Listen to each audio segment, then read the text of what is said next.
জীবনের সবচাইতে মুশকিল মুহূর্ত কোনটা জানেন মানুষের?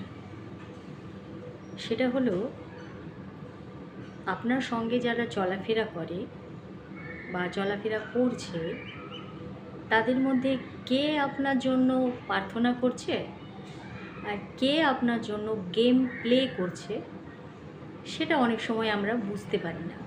তো এই যে বুঝতে না পারাটা, এটা একটা জীবনের কঠিন একটা সময়, যে সময়টা আমাদেরকে বিভিন্ন রকম করে ঝুলিয়ে রাখে বিভিন্ন চিন্তাভাবনার মধ্যে। তো এই সময়টা পার করার জন্য আমাদের হাত থেকে কিন্তু অনেকটা সময় খসে চলে যায়, যে সময়টুকু আমরা এটাই সিদ্ধান্ত নিতে পারি না যে এই মানুষটা আমার জন্য প্রার্থনা করছে না এই মানুষটা আমার জন্য গেম প্লে করছে। তো এটাই হচ্ছে আমাদের জীবনের একটা চরম মুহূর্ত, যে